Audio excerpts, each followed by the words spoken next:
I'll never forget the first time that we came into the church. And when we first started, there were probably 100 people that attended the church, and it was pretty phenomenal. Someone remembered my name, and I was like, this is amazing. Someone remembers my name. Like, they're so welcoming, and it was amazing. I had no idea how many encounters would happen in this building. I had no idea how many times my kids would come home and say, Dad, you won't believe what God said.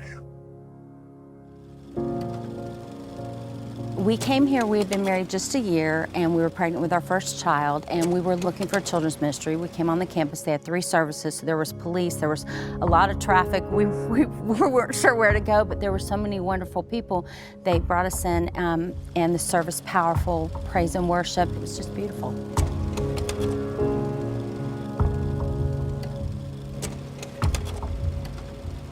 When we first came here, it was in 1979.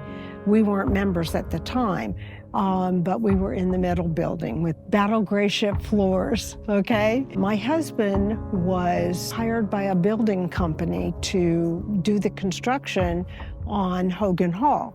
And somewhere between when he started that project and it opened in January of 1980, he got saved. We walked into Hogan Hall and it was like old home week.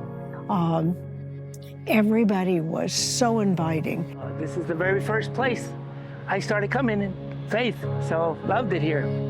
Yes. And so many buildings here, so many.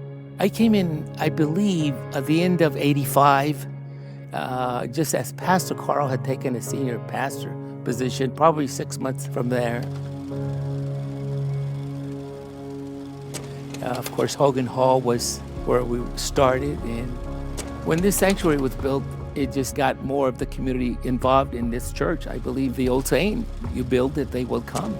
Plus, faith always reaches to the neighborhood, the community, which is awesome. And faith has always been so faithful in that.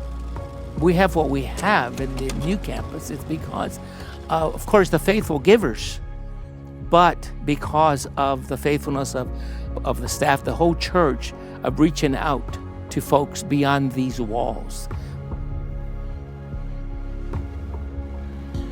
When we built and moved into the sanctuary here at Goldenrod, the bigger campus, we all got to be all together as one big family. What was even more beautiful is within just a few weeks, people were coming again more. People were bringing their family, they were bringing friends.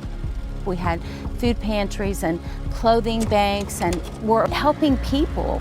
I have sat and I have seen my pastor welcome people in off the streets, homeless people, and say, let us help you.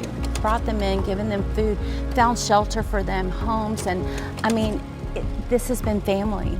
It has been so much more than the buildings, but the buildings have been so needed to be able to house and to be able to bring the people in and to be able to serve and to bless those. So when we got in here and we went to 2 services within a few weeks, the parking became the issue. We couldn't house enough parking for them and stuff. So then, of course, we grew again and went to Crewport.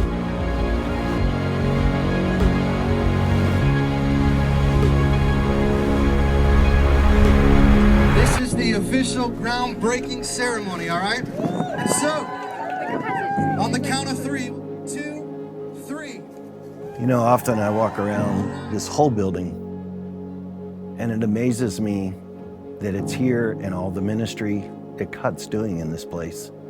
It is, who were the people that were there 50 years ago? Who were the people that said, yes, I'll be part of that. I'll become a pillar. Help pay for a light, or I don't know, but did they even have any understanding of what God was going to do? And I often walk around and just muse about that.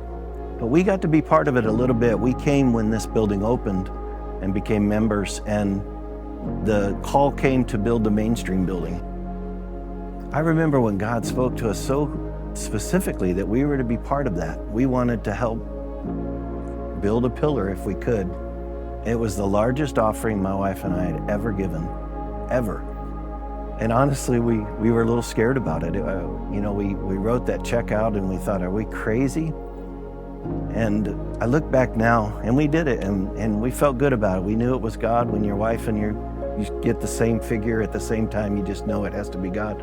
But it was an investment that we made, that we got it. We understood a little bit about helping build something that was going to become great later on.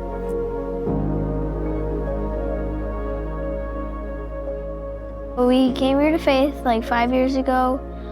We moved here from New York. The whole reason that we're here basically is because of the kids ministry. My parents were trying to find a church with kids ministry, and here we are today. It was amazing. It was very surprising to see how big it was and how welcoming it was. And my favorite memory was that there was recently a 6, 7, 8 conference for the middle schoolers, and that on the last day you had a chance to get baptized. So I took the decision and I got baptized, and all my friends were there, and it was an amazing memory to have.